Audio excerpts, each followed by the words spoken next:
welcome all. It's great to be here in person, a real delight. It's Finance Day at COP, and I was hearing from various participants that they were so excited to see that the finance community, is truly represented this year, perhaps in a way that they haven't been over the past years. And that is heartening, because when we think about the commitments that have been made and announced in recent days, the ones I know we're all striving to achieve, very little of that is going to happen if we don't have the banks, the investors, the public corporations, the private actors on board putting the money where it needs to be. So we've got a terrific panel who's going to help us make sense of what a transition to a financial world that is really supporting a net zero future looks like. To my immediate right is Dame Ellen MacArthur. Happy to have you here. She, of course, made history in 2005, becoming the fastest solo sailor to circumnavigate the entire globe, and has since then led the Ellen MacArthur Foundation, which has brought the concept of the circular economy really to the fore in a terrifically urgent way. To Ellen's right is Philip Hildebrand, the vice chair of BlackRock. BlackRock, of course, the world's largest investment manager, and Philip oversees the BlackRock Sustainable Investing Fund. And to Philip's right is Emmanuel Faber, who until very recently was the chair and CEO of Danone, the French food group, and during his tenure there, of course, pushed the company hard to adopt truly pioneering sustainability and regenerative agriculture practices. It's great to have all three of you here with us. Ellen, I'd like to start with you. When we think about what this transition looks like, not just the energy transition, but the finance transition, we know that it's going to take a wholesale reshaping of just about every industry on Earth. Much of that really does begin with finance. But when we think about what happened in Paris, the commitments were made, we also know that many of those commitments were not met. When we look ahead to the next COP, to the years ahead, what is success going to look like? How will we know we're actually on the right path in a way that goes beyond some of the, frankly, half-hearted steps that have been taken so far? And I got to believe finance is part of that, and I suspect it goes well beyond that in your mind as well. Absolutely. I think the imperative is to understand what success looks like for the global economy. We have these targets. We need to push those targets further. But it's not just about the shift to renewable energy. Of course, that's absolutely vital, and it's imperative that we do that. But the 1.5 degree target involves more than that. It involves how we make and use things, including food. It involves agriculture. When you look at the split, it's about 55% of that 1.5 degrees comes from the shift to renewable energy. 45% is that how we make and use things, including food. It's a massive part of it. And in the conversations where we look at what we finance in order to make that transition happen, we need to look at what do we finance in that space to make sure that how we make and use things has significant carbon savings. And with a circular economy, you look at designing out waste and pollution, you keep products and materials in the system for as long as possible, and you also regenerate natural systems. And if you do that as part of that remaining 45%, then you start to build a picture of what the whole economy looks like, not just the energy part, but the whole economy. If that economy can be regenerative, it can rebuild natural capital, and it can be an economy that benefits us in the long term. Terrific. That sounds wonderful, idealistic even. It also sounds tremendously expensive. Philip, when you sit at BlackRock and you assess both the capital needs of many of the companies that you invest in, and also when you talk to your investors and LPs and get a sense of where they want to deploy their capital, talk to us about how much capital, in real dollar terms, needs to be redeployed to shift from an unsustainable economy to one that is, again, really supporting the build-out of a net zero economy. What is the size? How do you think about the market opportunity here? Yeah, thank you for having me. And let me just say, this is the first time in all the COPs since the Earth Summit in 1993 that finance is at the core of the discussion. The entire day in the plenary is on finance. So I think that's good news for the reasons you mentioned. Secondly, the challenge is vast. We're beginning to get numbers. They're estimates, but I think we can, at least as an order of magnitude reference point, they're useful, and we're looking at trillions of dollars for years and decades to come. The kind of estimates that are used by GFANZ today, by Mark Carney, 130 trillion, gives you a sense of what's at stake. And I think very importantly, and this is a critical piece, a lot of this money is going to have to be invested in emerging markets. Otherwise, it won't work. Right? If all this money just gets invested, even if all the money were to get invested, but just in the developed world, that's not going to solve the problem. So this is very much an emerging markets and emerging world problem in the sense that that money needs to get there. And we have to be realistic. It is much easier for an asset manager, an investor, a company to invest in equities, in bonds, in liquid markets, than it is to put this money where it needs to go. And that's why the commitment is one thing. We now have these commitments. We have an idea of what's required. We know what needs to be done. But we're going to have to track it very carefully. And if you look at a lot of the initiatives that were set up, they have this kind of review program in there. There's a lot of transparency built in so that we can measure in the years to come how much of the money is actually flowing. We're going to have to change the system to ensure that the money goes where it needs to go. I don't think this is a problem of the amount of money, frankly. But the challenge will be to get the money where it needs to go. Remember that much of this money is going to come from pension funds that invest workers' pensions. So they can't just invest into kind of crazy things. There are fiduciary rules in the US. You have a fiduciary responsibility to these pensioners, future pensioners. So that's going to be the challenge. How do we create the system that incentivizes and enables the money to flow where it needs to go? I think that's the bigger problem than the actual amount of money. Right. And even if some of what you described just happened, even if, as Ellen said, that 55% is transitioning to a sustainable energy, there's still the issue of demand.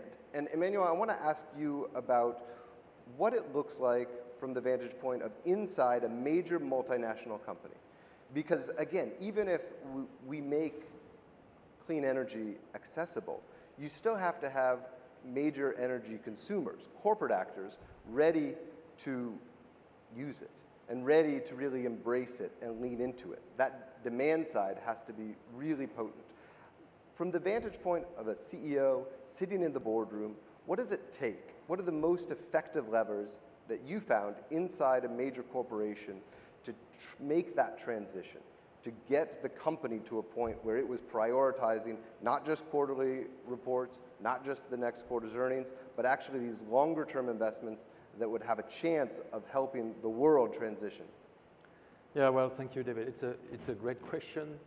No obvious answer to that. Our experience has been that you need to start by making sure that sustainability is not the business of the sustainability department. Actually, it probably started 12 years ago for Danone when we shut down the sustainability department and said that's going to be everyone's problem, everyone's opportunity, and made sure that all our team managers, 15,000 of them, would have a bonus incentive yearly on the CO2 reduction in the perimeter, the scope of their activities. It's very simple, management.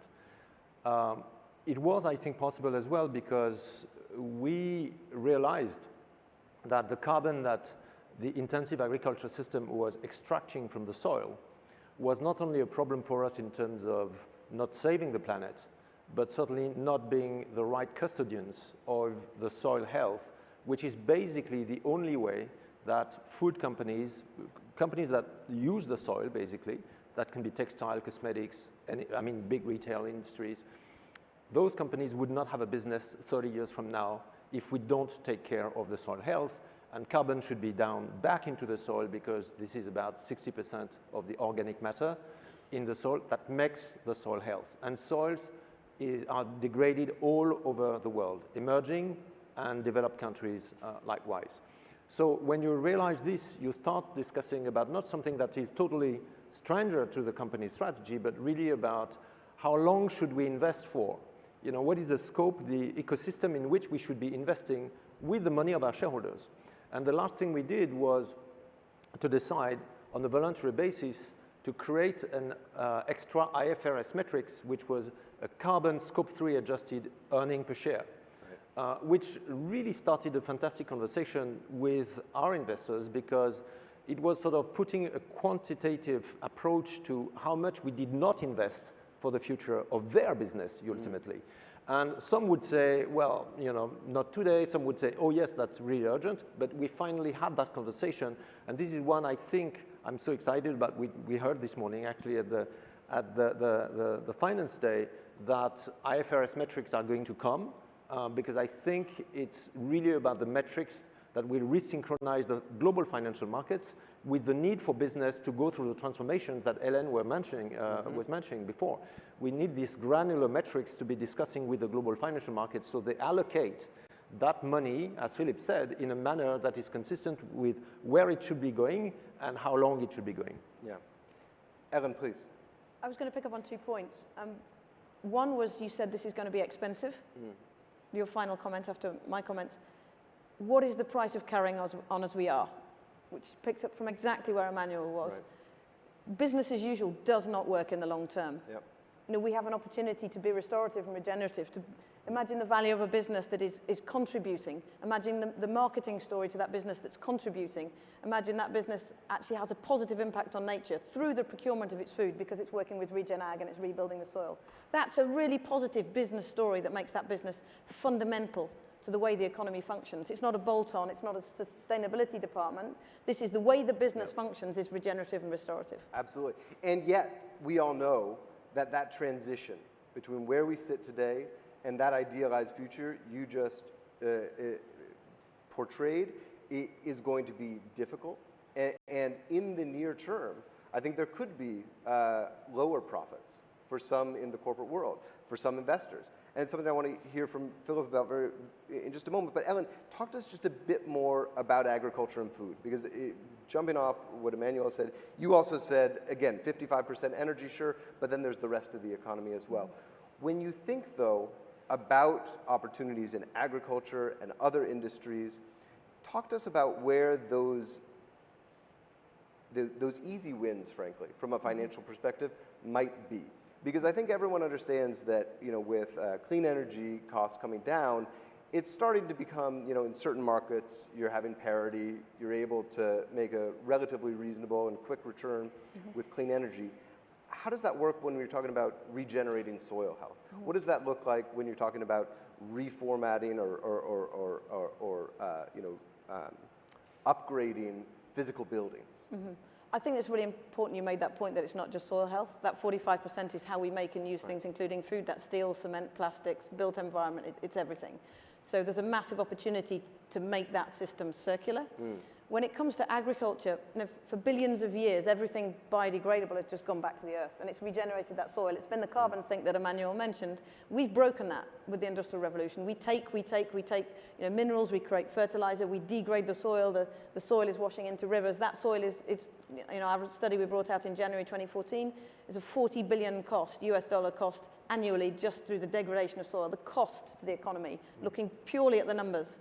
So if you can shift the system to be regenerative and restorative, if you can put Regen Ag into perspective, there can be huge carbon savings. You can start to put that carbon back into the soil. And just to take it out, because you mentioned quick wins, to what Philip was saying, you have to be able to invest that capital in the right places. So you have to understand what success looks like. And, you know, an example would be, you know, we were talking about this earlier, a company that provides a service to an automotive industry business. Now, previously, they used to buy oil to run their factories. The oil got dirty, they threw it away, they bought more.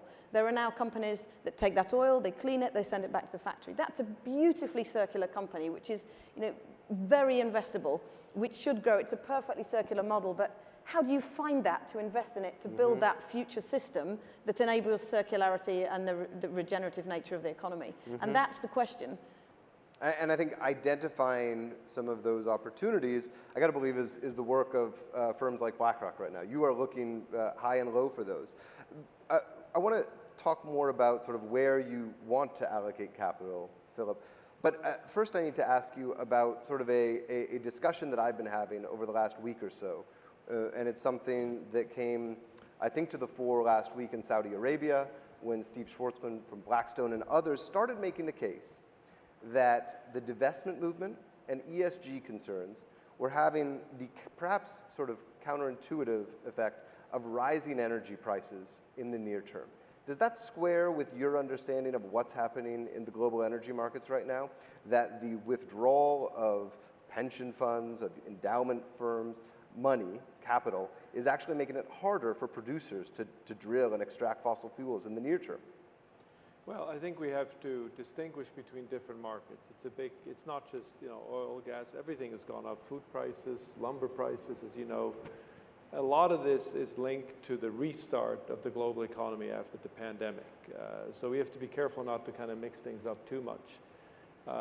We shut down the economy between 20 and 40% globally, depending on which country you're looking at, and then we pressed the button more or less simultaneously to restart. And this has created an enormous, never before have we seen this kind of effect. You can't think about this in a normal business cycle logic. That's why I use the word restart, not recovery. This is something completely different and has caused tremendous supply problems. This is a unique, once hopefully in a lifetime or in a generation supply shock that has created all kinds of strange things around prices. So some of this, a lot of it, particularly in oil, can be attributed to this restart dynamic and will ultimately begin to fade as the supply chains begin to adopt.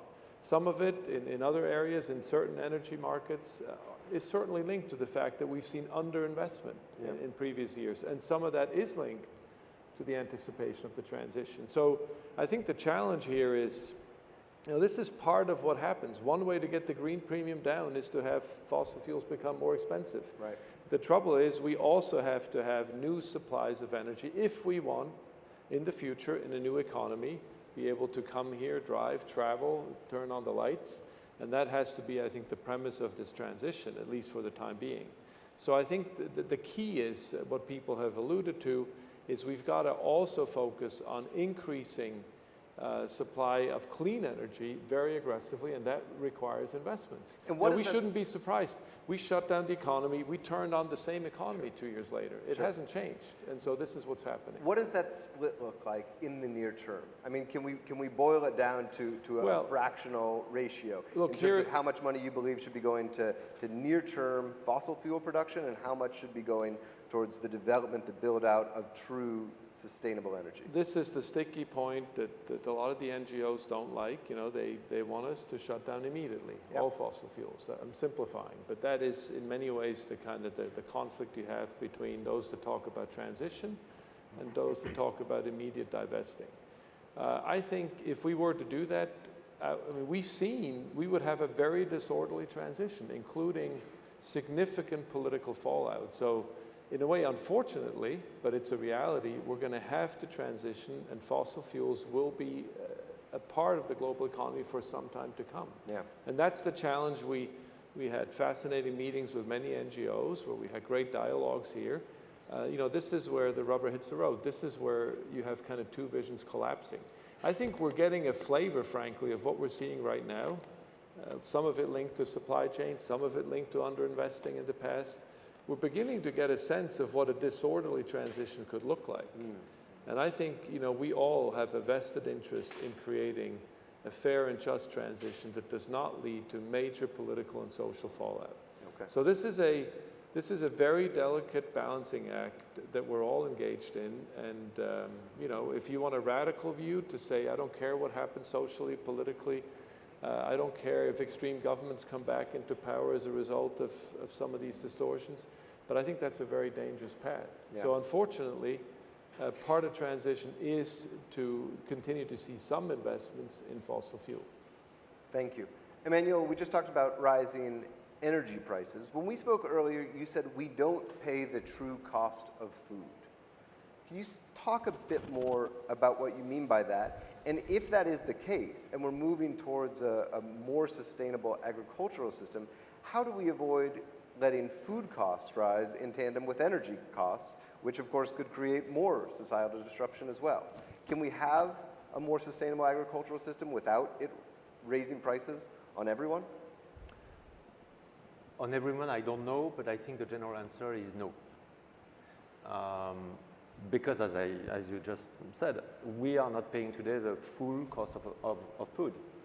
as long as we are extracting soil health from the soil, at some point in time, they will be dead. We won't be able to farm, and the cost of farming will be hugely more expensive than today. So this question that already we had in mind, like 5-10 years ago, is even bigger now with climate change. Because the first victim of climate change is agriculture today, as we speak. Access to water is one, obvious. Seeds and varieties are not able to grow 2 to 3, 4 degrees more than they are today. So nature is going to provide some of the solutions, by the way, because the relative wild varieties in the wild of the ones that we cultivate, they can adapt to climate change, and they do adapt in the wild system. And there is, for instance, this coffee bean that's very similar to Arabica in the eastern part of Africa. They've been found to be having the same yields as the current Arabica seeds with 6 more degrees of temperature, 6, which means we need to rely on nature much more than we do today if we want to decrease the cost or to mitigate the inflation that will be coming with that transition. Just to give a perspective on the numbers, and that's my judgment, nobody else's. When we're transiting, $1 billion sales in the US from the monoculture system to a biodiverse agriculture costed us $18 million of investment in 2 years. That's about 5%. So if we had translated that directly to consumers, it means plus 5%. In Europe, our estimate is that if we wanted to totally put the carbon back into the soil through regenerative agricultural practices, the additional cost for consumers would be anywhere between 5 to 10% more than their current food budget. We're not talking about 30%, 50% kind of inflation. The one thing, though, I would like to say is that if that value goes into the soil, it goes into the raw material, the commodity of foods that are extracted from the soil. And therefore, by making this more pricey, we may have a better chance to avoid what is happening through the system, which is 40% waste of the calories. The first saving that we should be doing is cutting that down hugely. So again, to Ellen's point, if you look at the full life cycle and the circular system of food, there are many places where we could cut and save if we were changing our behaviors. That is what is the matter here, and mitigating the impact on the cost of food in the future. Now, I totally realize as well, having lived in a number of emerging countries, that not everyone will be able to afford another 5 or 10% price spike in their food system. And this is why I think that the just transition needs to be climate and social, and we absolutely need to make sure that for the most vulnerable people, and that's true for energy as well, the most vulnerable people need to be supported, or countries need to be supported in this transition. It cannot be a one-size-fits-all solution. We really need to find the trade-offs depending on countries and where people are. Right. Thank you. And you just raised this critical point, which I think, you didn't use the word sacrifice, but I heard that in there, right? In that some people, especially in economies like the United States, may have to learn to live with less. And Ellen, I want, no? No. Okay, tell us why. I said trade-off. Okay. I'll tell you another thing. I mean, as much as I love this food system, and that's been doing miracles over the last 50 years in getting people out of hunger, yet 800 million people go hungry at night. Today again. But you have 700 million diabetes around the world. You have 1 billion people overweighted. So we know that the way we eat today is not good for everyone's health. Many people are overeating today, or eating stuff that they should probably eat less. You might call this a sacrifice. I'm not calling this a sacrifice. Ultimately, we know what the cost for society is going to be, transitioning for these countries that are going to be aging in population with all these non-communicable diseases. That will be a huge cost for society. And the point is, take that cost of the future, put it here now to come to planetary diets that will simply be sustainable, because again, it's not a sacrifice. It's making sure that it is there for the long term. Yeah, I suspect I know some of my countrymates who might call it a sacrifice, even if that's not the way you might frame it. Yep. Evan, I want your thoughts on this. Because in a circular economy, I mean, when I talk to hardcore capitalists in New York City, the circular economy, frankly, scares them a little. And I think one of the reasons why is because they have a hard time imagining a world that is not extractive, that is also highly profitable. Can they have their profits if we're in a more circular economy? Absolutely, and you know, right. Should they? Right. Well, I think that 2 points. One is yes. Okay. From the studies that we've done, and we've done many economic studies at the foundation, together with businesses and cities and regions globally with their input, that have shown that the circular economy is more profitable. Yes, there is that transition, absolutely, and you're right. You're absolutely right to point that out. But studies into medium complex goods in Europe, goods that cycle in more than 1 year, less than 10, $630 billion profit. That was a figure we launched at the World Economic Forum in January 2012. And to put that in context, with that linear economy that you talk about, today we buy a material, we make a product, and we throw it away. If I have a washing machine in my home, I buy it from a store. I own all the materials in that machine when it's in my home. I don't need to, because when it breaks, I don't recover the materials and put them in the garage because I want them. I don't want the materials in it. I want the utility of that machine. If you switch that to a circular model, we have access to that machine. It's looked after by the manufacturer. They own it. They service it. When it breaks, they fix it. When there's a new model that comes through because it's more energy efficient, which is their problem, not ours, then they take it back and they recover the materials because they know what's in it. We don't. I don't know what sits in my phone or my car. I've no idea, but it's mine. It's my problem.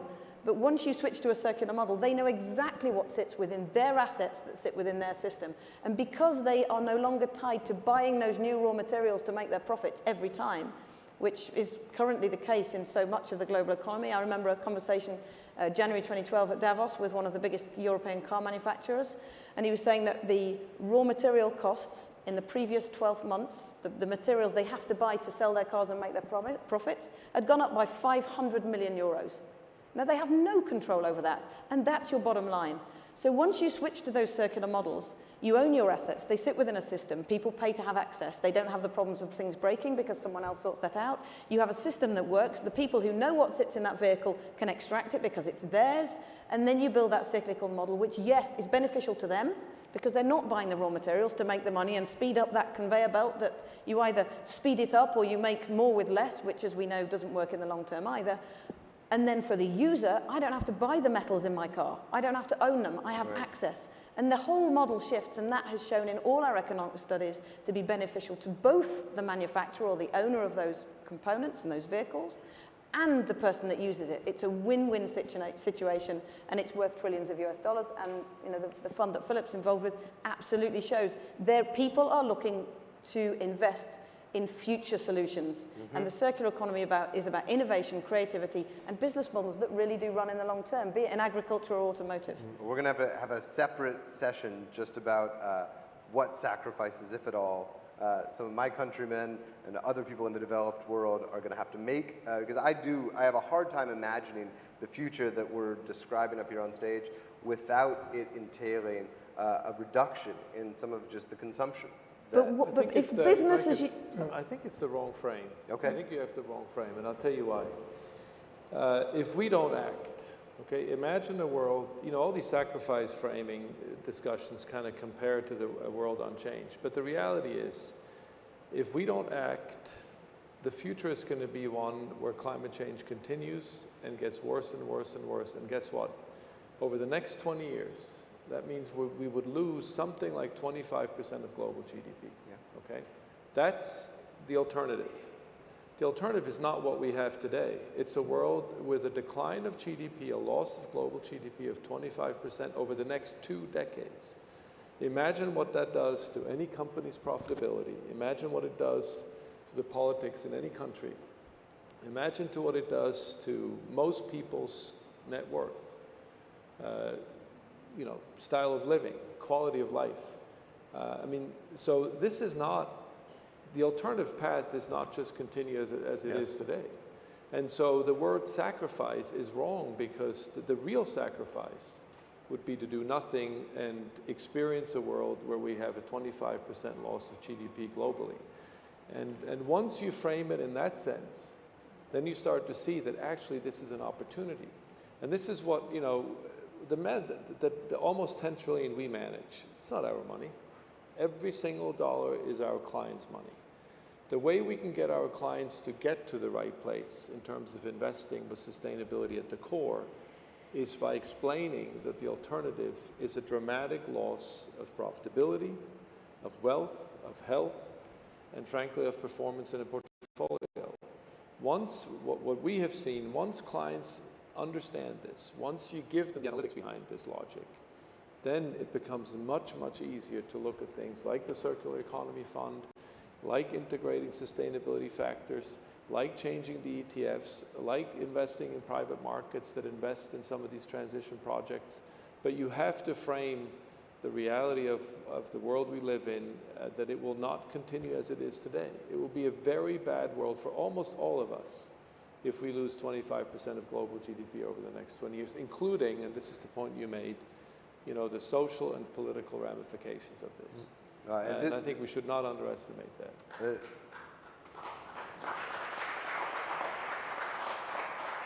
This is a different conversation than I think we've been having at previous COPs with the finance community.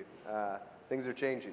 Philip, briefly though, you talked about 20, 30 years, that transition. Can you safely tell your investors, your LPs, that they're going to enjoy similar returns to what you've delivered in the past over the next 3 and 5 and 7 years as you pursue this strategy?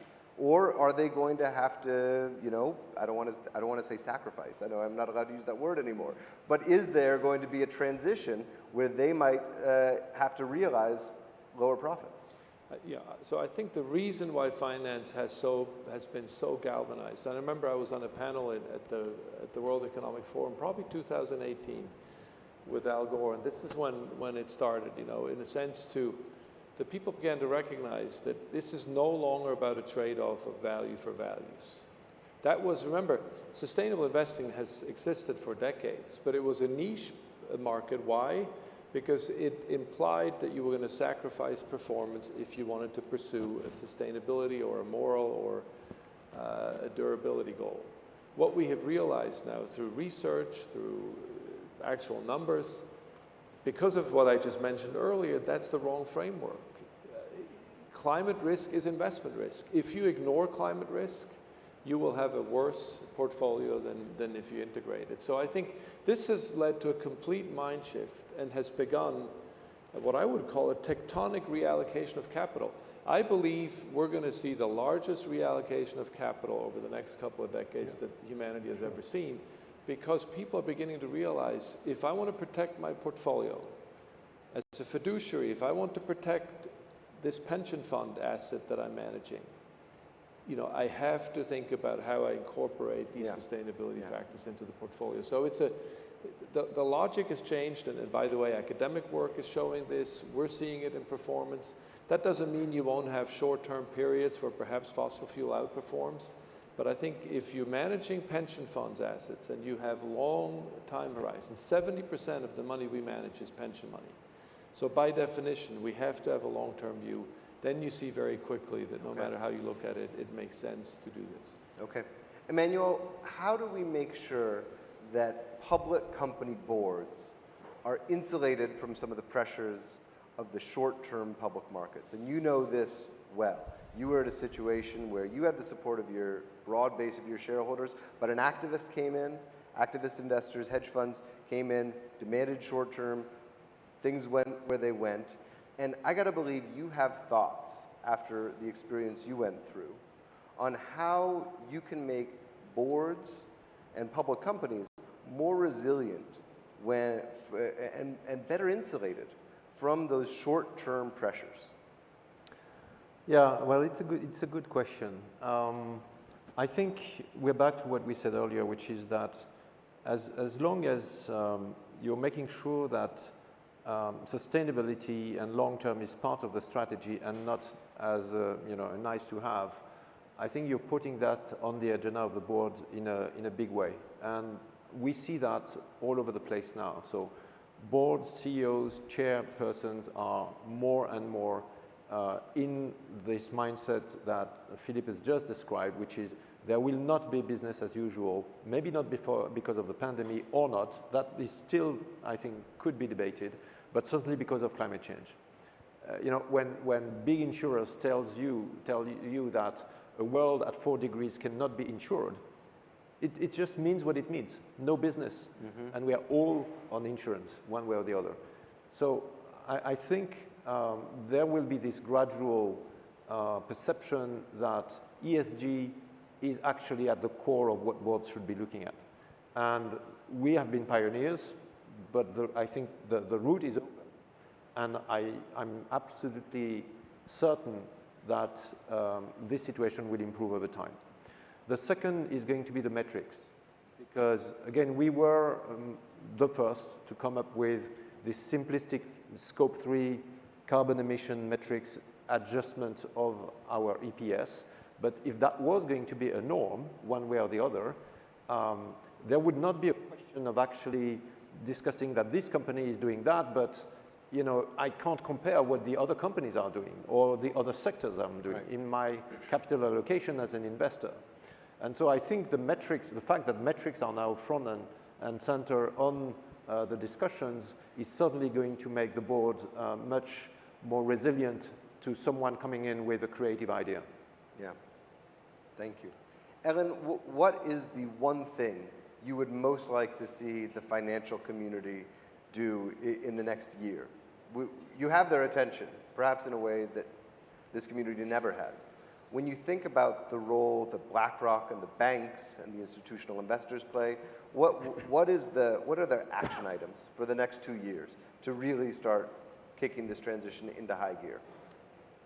I think it's exactly what Philip said. It's about trying to work out how you can get the money where it needs to be. The money's there. There are a lot of investors looking for long-term investments. I didn't realize it's 70%. That's a very high figure for pension funds.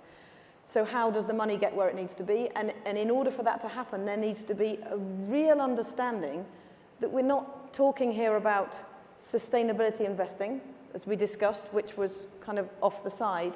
We need to understand how we invest money in the future economy. Yeah. You know, we would say the circular economy, which runs in the long term, which is pension fund investable because it's a business model that runs, that decouples resource constraints from the cost of the system, and trying to find that path and understanding how we measure that path and how we know which companies sit on that path. And it's not evident, it's not clear. I would say that is the biggest step in the next 12 months. It's not just about decarbonising the economy by shifting to renewables. That's vital, and I think that's fairly well understood.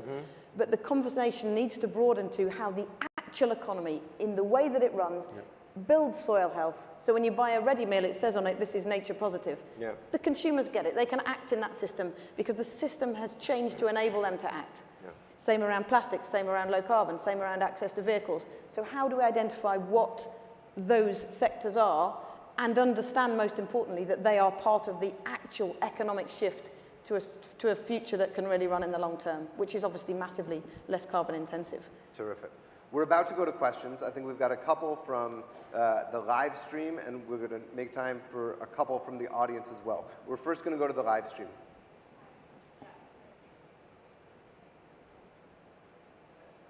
No? One more time? Hello? There we go. There you go. Thank you for this conversation. We've heard a lot about the just transition in the discussion. What are the steps to financing hard-to-reach areas, and do we have enough diversity of voice in this discussion around financing? Terrific. Philip, would you like to take that? I think it speaks squarely to some of the work that BlackRock is starting to do with the emerging markets transition. I think that's the most important one. If we can't have significant investments in the emerging world, this is not going to work, no matter what we do in the developed world. So I'll give you numbers. At the moment, there are about $150 billion that flow into emerging markets per year. We need to get this up to $1 trillion. You know, I told you, we have pension fund money. We can't just go into a very risky, difficult emerging market to invest without undermining our fiduciary duty. So this is not a simple task. So I think one of the most urgent things, and I really feel called to leadership, is to reform the multilateral development banks, think about the IMF and the World Bank, how they can use their capital in a much more innovative way that would then allow to mobilize private capital. We have seen governments spend trillions and trillions and trillions of dollars during the pandemic. So we've entered a new regime of government spending. Some of that money has to go into mobilizing private capital into emerging markets. We launched a fund just yesterday where we had 3 governments, Germany, France, Japan, give basically first loss protection, catalytic capital into a fund that then allowed us to attract $4 of private capital per $1 of public capital by taking some of the risk out to invest in renewable energy infrastructure in the emerging markets, including 25% in Africa. The only way you can create that vehicle, and in the end it was oversubscribed, we could have had an even much bigger fund, but the only way to do it is by having developed market governments be willing to put up some capital to take some of the risk out, so that our pension fund clients can now invest basically in emerging markets at OECD risk. So we have to think, I think, very innovatively and aggressively and immediately, urgently, how do we reform the multilateral development banks? How do we think about reforming the fund, the World Bank, perhaps set up a new institution that allows us rapidly to have this money go into emerging markets? I think that's the most urgent piece in terms of the financial architecture. Thank you. Gentleman in the front with the glasses, please.